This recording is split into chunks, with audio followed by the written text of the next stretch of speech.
Hello and good morning, everyone. Welcome to the final installment in the OPM four-part series, Shut the Front and Back Door. I'm Aretha Lafayette, Program Manager for Research Education Program Development and Outreach in the Office of Research and Innovation, and I will serve as your MC for today's session. I have the pleasure once again of introducing today's presenters. Natasha Hinton is the Associate Director of OPM and Research Financial Reporting. She has worked for UT Dallas for 15 years, and she has been with the Office of Research for 11 years. Maria Morris has worked at UT Dallas for 14 years and has been a part of the OPM team for the last 9 years. Emily Lacey is Director of the Office of Sponsored Projects and has been at UTD since 2010. Prior to UTD, she spent 5 years in the Central Research Office and 1 year in the Corporate and Foundation Relations Office at University of North Texas. And finally, Tracy Lederer, who's the Director of Receivables and Sponsored Accounting, has been at UT Dallas for 10 years. Before joining the UT Dallas family, she spent 7 years in the Central Accounting and the Bursar's Office at Texas Tech University Health Sciences Center. Welcome, everyone. Natasha, the floor is yours. Thank you, Aretha. Good morning, everybody. I'm Natasha Hinton, and I will be presenting today's Shut the Front and Back Door presentation, which we will discuss the closeout process. Let's begin. Okay, a lot of times when projects are ending, you might be asking, my project's ending, what do I need to do? Do I get to keep the funds?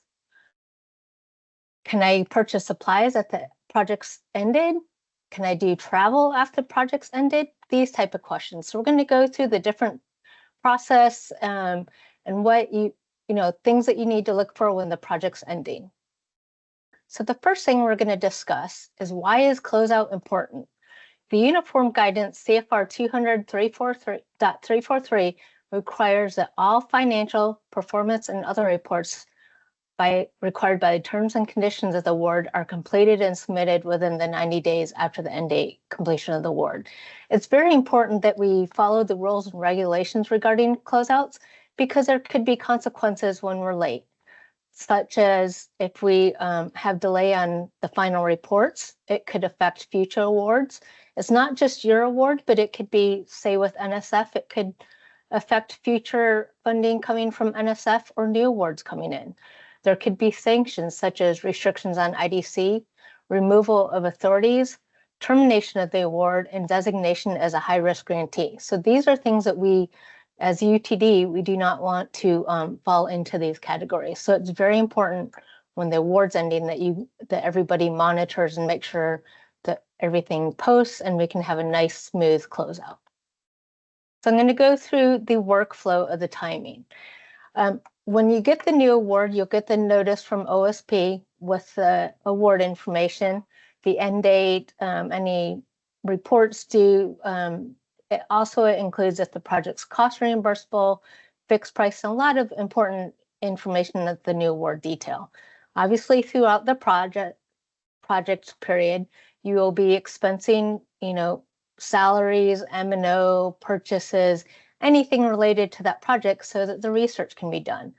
As the project nears the end, you should be monitoring to make sure, okay, what is my balance looking like? Is there a huge balance? Am I going to need an extension? Is there maybe expenses that may have not been charged to the project due to, say, the project was set up late and the startup costs may have been used? You may have forgotten to transfer those expenses over. So as the project gets near the end date, about 90 days from the end date, OPM, or Research Financial Reporting, we run a burn rate report. So we look at projects that have a projected end date. We'll have an end date of, say, for example, 9/30/2024. So we're going to look at that end date, and then we also have the projected end date on that on our query. So we're going to look at projects where the projected end date and the end date match. So anything that ends 9/30/2024, that will be our list to know, okay, we need to gather this list download budget overviews and start drafting emails so we can send notices out to the department that their project's ending. So that will be, any projects ending 9/30/2024 for both dates. Anything that has a future projected end date, we will note those that they should have extensions. So you will not get an email on those. Once we have that list gathered, we will start generating our information. Like I mentioned, we download the budget overview, and we actually do put in a calculation for the projected IDC. So keep in mind, PeopleSoft, we do not encumber IDC. It's charged monthly as part of the month-end process as expenditures are incurred. So if you see a huge balance in IDC, just know that that is committed for future expenditures on the project. So we actually do have that manual calculation into the budget overview, and then we'll draft our emails. We include also the closeout timeline, closeout list that I'll show, and then also the sponsored projects and accounting procedures related to that. When we send the emails, we copy the PI, we copy the department admin, we copy the school fiscal officers, we copy RSA receivables and sponsored accounting, and we also copy the generic OPM and OSP email addresses so that everybody is aware that we have sent notification that the project should be ending. Once that email goes out, the departments a lot of times will, if the PI is already working on an extension or will be requesting an extension, we'll get a response back, and we do file those so we can note that this project will be extending. It's very important when you are noting that there's an extension that you do a reply all, so all the appropriate areas are aware. Once that notice goes out, it is up to the department, like I mentioned, to monitor to make sure everything gets expensed accordingly. That you review any of that closeout checklists. Also, make sure that everything is posting prior to the end date of the project. 45 days after the end date, we have a 45-day cutoff where we allow anything that is already in process from when the project ended to expense to the ledger. This would include anything on the one-card journals, if we have core facility journals, if we have any travel expenditures that are in process to post, anything that's encumbered that needs to be received in expense, we allow for that time frame because we know there might be a little bit of delay. What we do not allow is anything after that cutoff, which is in PeopleSoft. So it's the system, PeopleSoft does control the end date. So it will automatically, that 45-day hits, everything will start failing budget check for the budget period end of date issue. So anything after that 45-day, it should be failing budget check. We will not allow any expenditures to post after the end date. If something comes up, then an email needs to be sent to OPM and it needs to be reviewed by all the necessary areas. Because one thing to keep in mind, if expenses post after that 45 days, it delays our process for when the RSA groups start reviewing the project so they can make sure that everything's invoiced and all the reports and everything can get started for the closeout process. So there is a cause and effect when things are done right at the end of the project. If any overages exist, so for example, you have a project that ended 6/30/2024, you might look at budget overview and see $5,000. But if there's a deficit in the direct expenditures, which is your salaries, benefits, M&O, equipment, anything that's non-IDC, if there's a deficit overall, the IDC will get stuck. So it cannot post because it's going to go over our threshold tolerance, which is 0%. So it's very important that as you're looking at the cost centers that when you pull up the reporting console reports or account reconciliation, that you're looking at your balances for the direct accounts, not the overall, but the direct accounts, just to make sure you're not in deficit. Because anything in deficit, that will also delay the closeout process. So it's important that we get those cleared up in a timely manner. I also know that OPM, we do send line item line item deficit monitoring every quarter, or when we can get to it. So we do send those notices out, but it's important when you're reviewing your cost center, if you see any line item deficits or issues, that you just go ahead and resolve that. So it's important to get that done before the 45-day cutoff ends. 90 days after the award, RSA will start reviewing the cost center, because that gives it time for everything to post to the general ledger, and then they can start the review process to make sure the final financial report's completed, and that all the invoices are sent, and then see if there's any other issues that they need to handle, or anything that they need to notify OPM or OSP to assist with. Once they do their closeout and everything is clear, all the invoices are paid, all the encumbrances are cleared, all the expenses look good, everything's completed, they will start the closeout process. And then once they're complete, we have a spreadsheet that we have through our closeout team, which is OPM, RSA, and the GL team that we all work together on.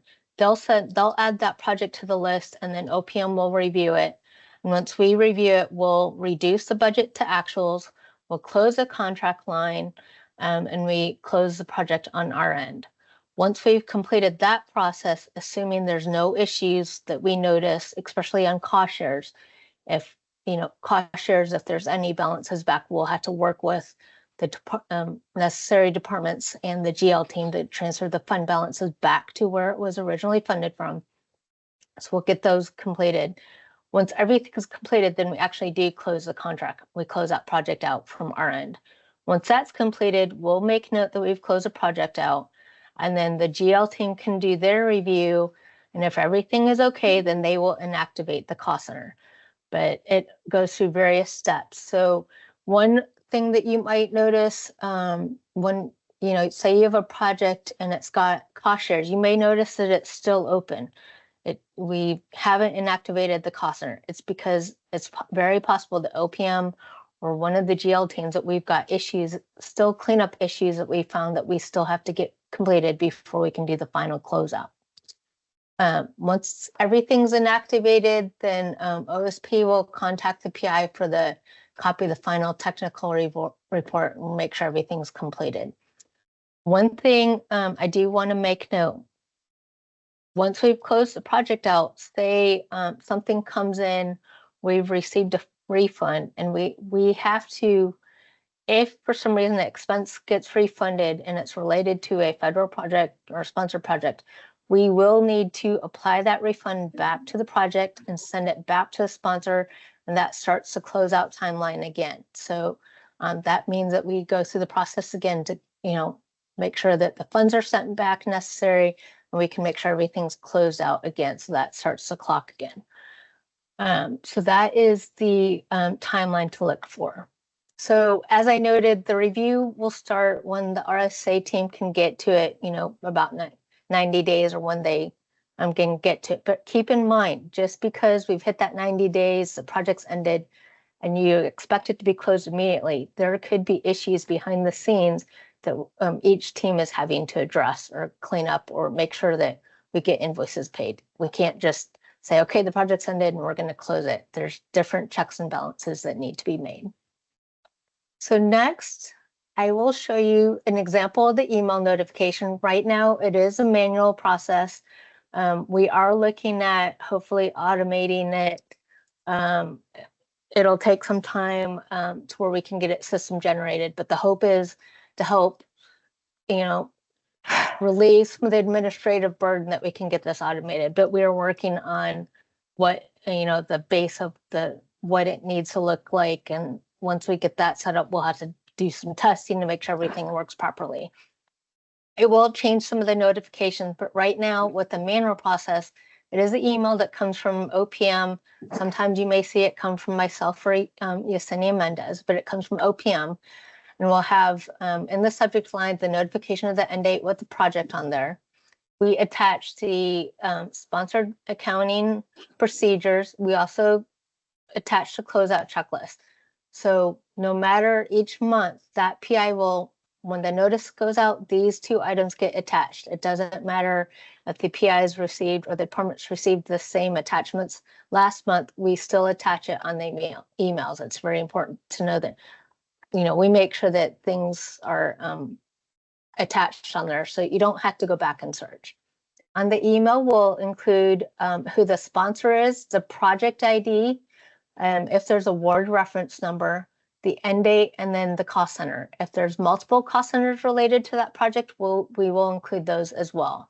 And then we just include, about the closeout timeline. Then we'll attach a snip of, this is a summary of the project, a high-level summary with all the award information. And then we attach the budget overview with the account detail, so you can see what the projected available balance is.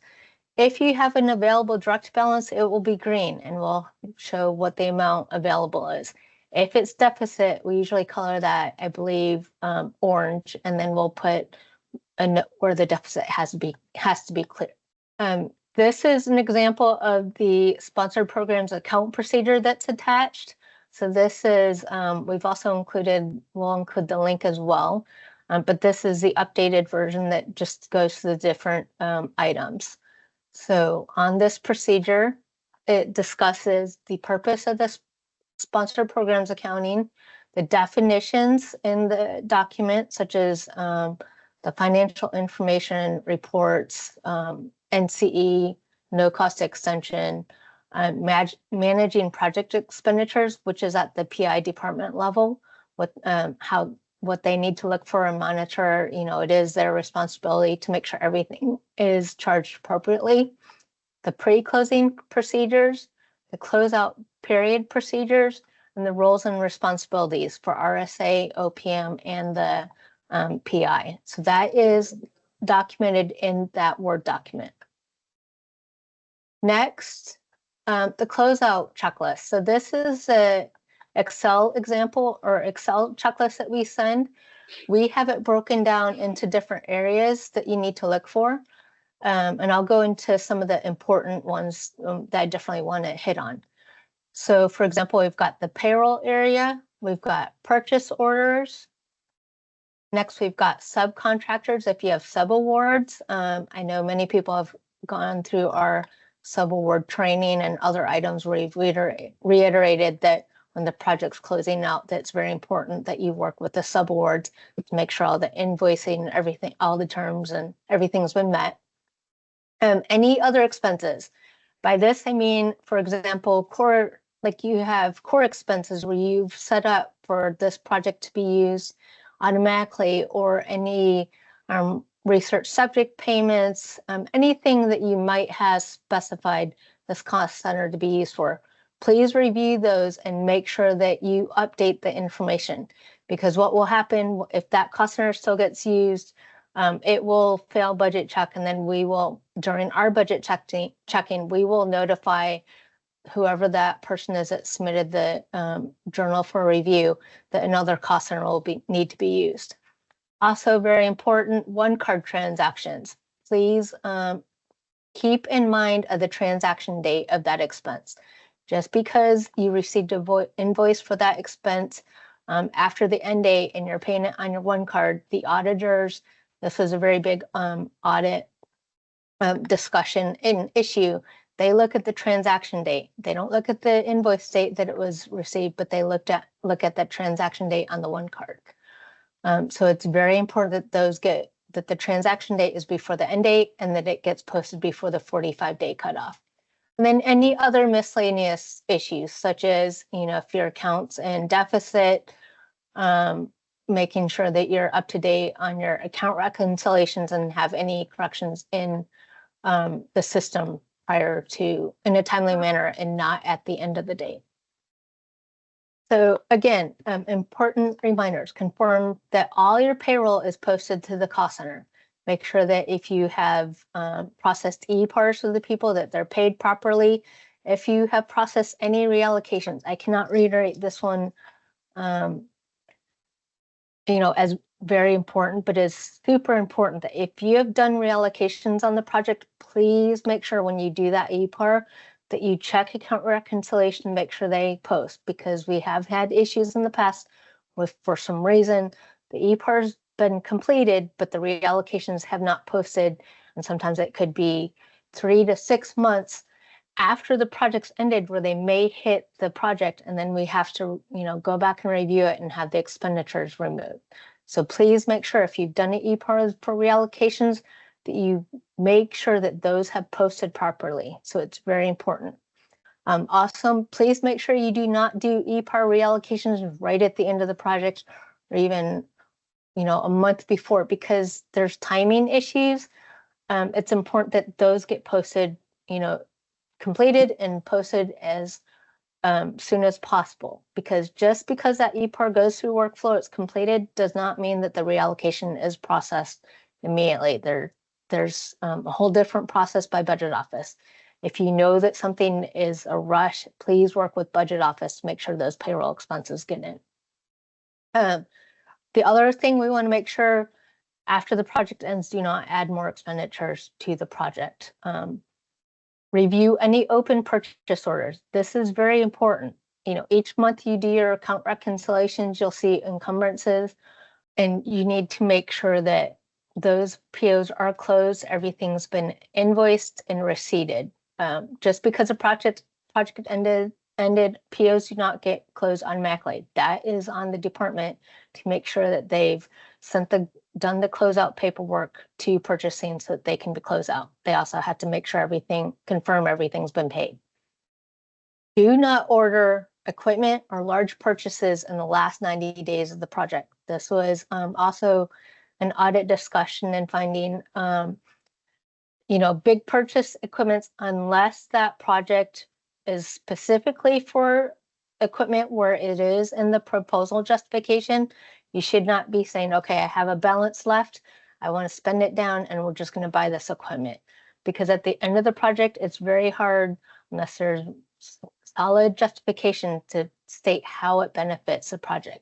Because keep in mind, this all gets pulled in an audit. They do look for certain things, and this would be something that would stick out to an auditor as a red flag, especially at the end of the project. If they notice that a huge amount of expenditures are done right at the end, that would be something they would make note of why during the year where they're not consistent expenditures, and then suddenly at the end the project's being spent down. Review your subrecipients and ensure that all invoices have been received. I know that we have our subawards team that also review these. We want to make sure that they get paid timely, because in that subaward document, it does note that the final invoice is due within 60 days of the end date. So we need to make sure once it's received that it gets paid timely, because anything well after that date, we could very well not be responsible for paying that invoice, because we will not get reimbursed back from that sponsor. So anything that posts late, just keep in mind, we won't get money back from the sponsor. If you get notified during the invoicing where a sponsor has come back and said this expense is not allowable, you will get notified that that expense needs to get moved off. It's very important that that is done as soon as possible, because we have to make sure our financials are correct and our invoicing is correct. Don't wait till the very end, because we don't want to, have to play catch up and rush to, and then clear all deficits in the cost center. If you go ahead and notice when you're doing account reconciliation, if you notice that your cost center is overall deficit, or as you're reviewing the reporting consoles reports or budget review, and you notice your direct accounts are deficit, please just go ahead and address that and clear that off.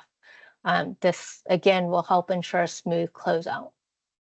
The department, for any unallowable expenses or anything that is paid after the end date, please note the department is responsible for those expenses. So we will be requesting another cost center for that expense. Posting anything after the 45-day cutoff, like I mentioned, will not be covered by the sponsor. I do notice that there is a question about why some projects have more than one cost center.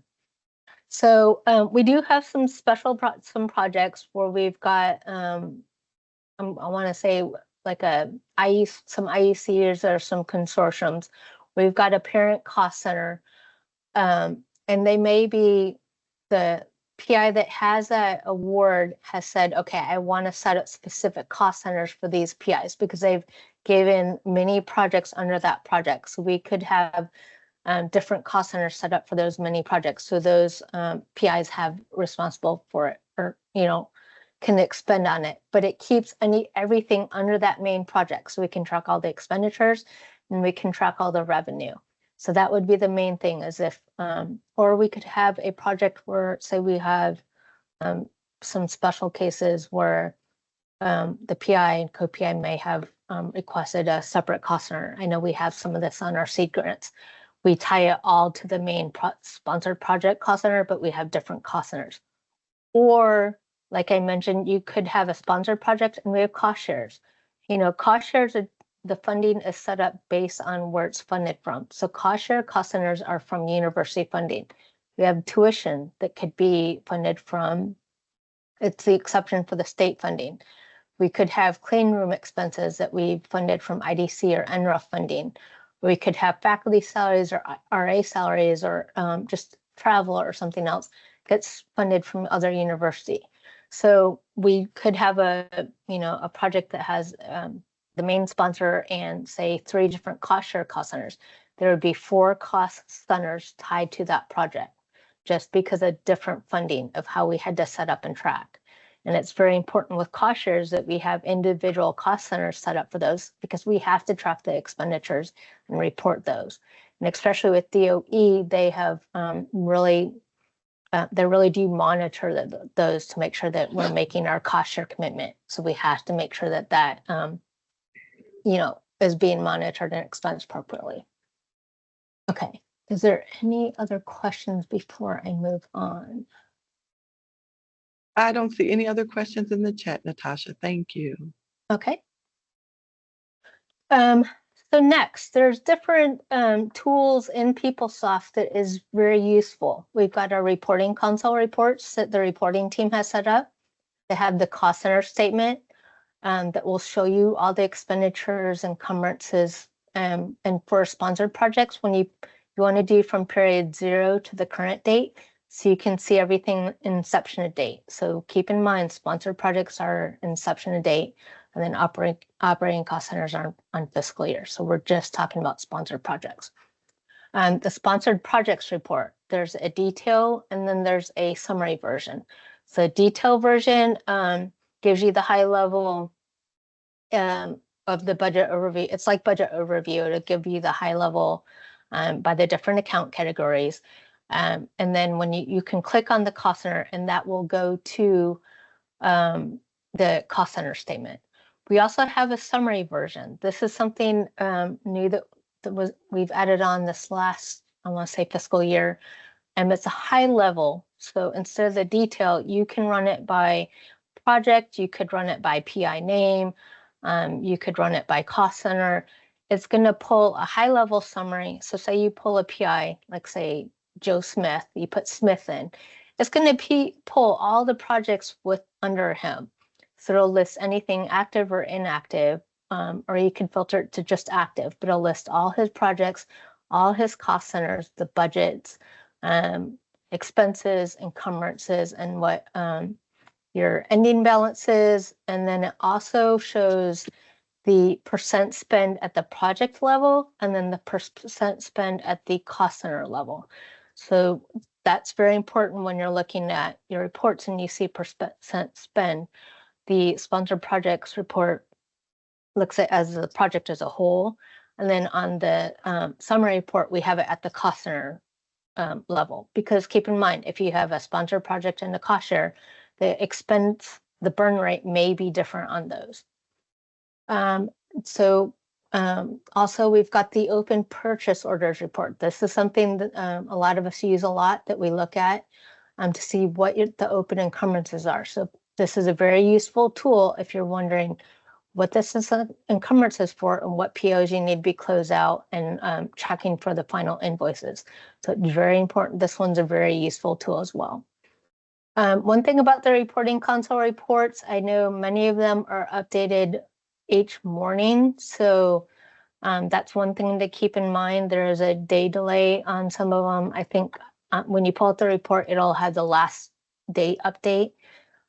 When you use budget overview in PeopleSoft, this is real time. So if you've had expenses that have posted during the day, or say you've done an IDT and it has gone through budget checking, or say there's a journal for month end for say core facility fees, and that's been budget checked, or the one card. Once it's been budget checked, budget overview will reflect that expense in budget overview. So it will decrease your available balance. So a lot of times when we're doing our budget checking, that's what we're looking for, because then we can see if an account is in line item deficit. As I mentioned with budget overview and all these reports, the available balance takes into consideration IDC balance. So when you're looking at it, you want to take that balance and subtract out your IDC balance, and that's truly what you have to spend. And then account reconciliation. I know each month, if there's actual activities, you will have to do account reconciliation. Keep in mind, if there's no activity for the month, account reconciliation is not required. So I know sometimes I may get questions from departments when they're looking at it and they're saying, why isn't this cost center showing up? And I can't remember if it's the maybe the account reconciliation summary or a way that they can pull it. If there's no actuals activity, it may not pull in that list. So that is why on the reporting console, the reports out there, the sponsored projects reports and cost center, those are very helpful, because those are going to pull all your projects, especially if that you've not had any actuals on them. It will pull those so you can see, oh wait, I have this award, we haven't had expenses, I may need to look at this. We try to do quarterly, or when we can, notices for when projects haven't been expended. But these are very useful tools in the reporting console in PeopleSoft. And as always, if you ever have questions on something that you're looking at, you can always email any OPM or, based on whatever the question is, and we can assist with that. Closeout reports. So when the project's done, there's different closeout reports, and different areas are responsible for these. The final invoice, final financial report, final inventory, property report, and contract release form are all responsible by RSA. The final technical report needs to be handled by the PI, and the final invention, patent report, and property report, inventory report, that's also OSP, which works with RSA. So there's different reports that need to be completed to help ensure that the closeout of the projects is completed. It's not just, the financial information and PeopleSoft in the system, but it's also on the reporting and invoicing in different areas. So some different links. We've got the closeout process under research. This is the link for it. And then the RSA process, this is the link as well. I did send Aretha the updated links for those. Different acronyms. You'll hear different OSP used a lot. That's the Office of Sponsored Projects. OPM is the Office of Post-Award Management. So keep in mind, Office of Sponsored Projects, a lot of time when you're working on a proposal or amendments or extensions or anything along those lines, and other, some of the other type of reports that they handle, OSP will be your contact. There's different specialists that can help you. OPM, we do a lot of the expenditure checking. Anything you submit through workflow, expenditure-wise, OPM does review and approve. And then we also review, we're part of the closeout process. RSA, receivables and sponsored accounting. They handle the invoicing to the sponsors. They also handle all the financial reports to the sponsors. So they handle all that information, as well as many other places, tasks. The PI, your principal investigator, that will be the faculty whose name is on the award. IDC, indirect costs, that is account C8990. That is what I mentioned when you look at your balance. You'll need to exclude this from your available balance. That is the IDC that is generated. The federal rate that we use for UTD right now is 50% IDC rate. UG is our uniform guidance. So that is the CFR 200 that we reference to a lot in our policies, as well as UTD policies. NCE, no cost extension, that is OSP will work with the PIs when they need an NCE to get that submitted to the sponsor. And SFO is your school fiscal officer. So each school in the dean's office has a SFO. So they are our contacts a lot for when we need new cost center requests, information, that type of information or assistance with items. But I know also the dean's office handles a lot of the when you need tuition moved from one cost center to another, they're responsible for that as well. So that is just a few of the acronyms. I know there's many more acronyms that we throw around here at EDD, but that is just some of the main ones that we use. So now we're going to get to the fun part, the test your knowledge part. So we have some questions that we're going to go through. And so the first question,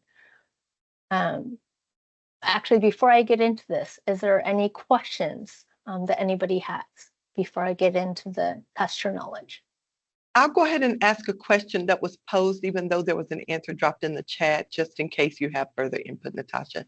The question says, is there a way we can pull a query that shows the start and end date of the projects to keep in line with the closeouts? If so, could you show us how to find it?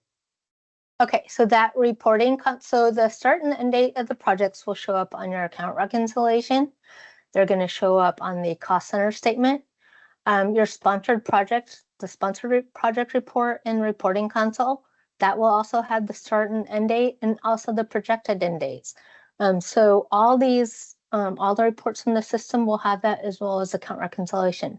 So that will be definitely the places I would recommend. The reporting console reports is a very good, useful tool for that.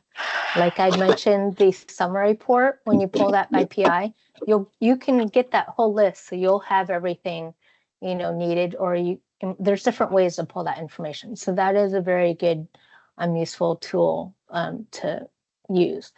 So regarding that question, account reconciliation has the project start date and end date. Also the reporting console reports, so the cost center statement, the sponsored project report, the summary and detail, those also have the start end dates and the projected end date. So like I mentioned, that sponsored project summary report that you can pull by PI or different criteria, it'll pull the whole list. So you could actually pull that and download, and you would have all that information. So just keep in mind, anytime a NC comes through and we process it, the end date will get updated and then it will be reflected in those reports. So I highly recommend those areas to look at. If ever you just want a quick pull or something, or you need help, you can email OPM and we will walk you through that and show you as well. Great, and that's the last question in our chat. Okay, so now let's get to test your knowledge. Dr. Madano receives the email notification that his project's ending 8/31/24, and he has $150,000 balance remaining. This is the first year of the NSF award. Can he request an extension? Yes, he will need to work with OSP specialists to request extension from NSF. Keep in mind, once you get past that first extension, if you need an extension in the future years, you will need to work with OSP, but you will have to include more information justification, for why the extension is needed, but they will work with you on that. Okay, the next question. Dr. Kelsey has a project that ends 7/31/2024 and the project is overspent. Will the closeout team be able to close a project when the review starts? Good job. No, the project cannot be closed out until the department clears the direct deficit. And if you do not clear it in a timely manner, appropriate time frame, the closeout team will notify you to remind you, or OPM, that it needs to be cleared so we can continue with the process. Hey, the PI is reviewing his project that ended and all encumbrances are cleared and expenditures are correct. Is this project ready to be reviewed by the closeout team? We've got some smart cookies in the room today, Natasha. Yeses all around. Hey, yes, the project will be ready for review by the closeout team. And then once they can complete everything, it will move on through the process. Okay, Miss Jones has a project that ended 5/31/24. A one-card transaction is dated 6/26/24. Would this be allowed on the project since it's within the 45-day cutoff? No, because that transaction date is 6/26/2024, it would not be allowed. So even though it's within the, you may have received that invoice within the period of performance, that transaction date is not within it. And this was an audit issue. Dr. Jerk has a project that's fixed price and the balance can be retained by UTD. It is being reviewed by the closeout team. Will the balances be transferred to the PI's Research Enhancement Cost Center? It's yeses for the win. Yes, the direct unspent balance, not the whole balance, but only the direct unspent balance be transferred to the PI's Research Enhancement Cost Center. One thing to keep in mind, if the amount is under $200, then it will not be transferred. It goes to the main IDC cost center. Once that revenue is transferred, you will see it in the account reconciliation for that Research Enhancement Cost Center. The department is responsible for processing the budget journals to utilize those funds that have been added. So you would need to do one for the OEA and the ORA ledgers. You'll need to work with the budget office if you have questions on how to do that. Is the PI responsible for the final technical report? It's yeses for the win again. Yes, the PI is responsible for completing and submitting the final technical report. Next question. Dr. Robertson has a travel that will occur after the project has ended. Can the travel be charged to the project before it is closed? I love that about 12 answers came in for this one at the same time, and they all said no. You must have been on our other trainings. Correct. No, the travel would not be allowed because it's after the period of performance. So it would need to be charged to another cost center. The department was notified the sponsor reviewed the last invoice and deemed an expense as unallowable. Can this project be closed out by the closeout team? The majority say no, and there was even someone who laughed at this question. Nope, it can't be closed until that unallowable expense is moved off. The department has submitted a travel reimbursement on 7/2/2024, and the project ended 6/30/24. The travel did occur prior to the end date. Is the travel allowed on the project before it is closed out? Yes, here's the caveat, if it's posted within the 45-day cutoff date. So you got to make sure if you put that travel expense reimbursement in that it gets approved and posted to the general ledger. If something happens and there's a holdup and it's posted after that 45-day cutoff, another cost center will be used. But otherwise, if everything goes smoothly and since it occurred within the period of performance, it would be allowed. Dr. Anderson needs to purchase a piece of equipment in the last 90 days of the project. Is this allowed? No, purchase orders for equipment and computers should not be submitted with 90 days at the end of the project. We have had some where they have submitted them and we've had to go back for more information and justification and review to determine if we would allow it to go through. So like I mentioned, you don't want to make purchases just to spend down the funds. So that's why we say no, and the auditors do pick this up. The department is submitting EPARs to reallocate salaries to the federal project 10 days after it ended. Should this be allowed? No, the payroll reallocation are submitted close to or after the end of the project should not be processed. Because remember, it creates a timing issue. Just because the EPAR is approved, the reallocations will not get put, may not get posted in a timely manner. And then we got to make sure we get the final invoice out. In turn, once they post a ledger after that time frame, we would not be able to get reimbursed by the sponsor. So please make sure if you have EPARs with any funding changes that you get those done as soon as you notice them and well before the end date of the project. Dr. Flintstone has a project that ended 4/30/24 and the department can just receive the equipment that was encumbered on the project. Is this allowed? No, because the receipt of the equipment is well after the 45-day allowable time frame from the end date. So another cost center would need to be used. And this would be an audit compliance issue with our policies and procedures. Okay, and that was all our questions. For closeout contacts, each PI has a grant specialist, so there's a link for that.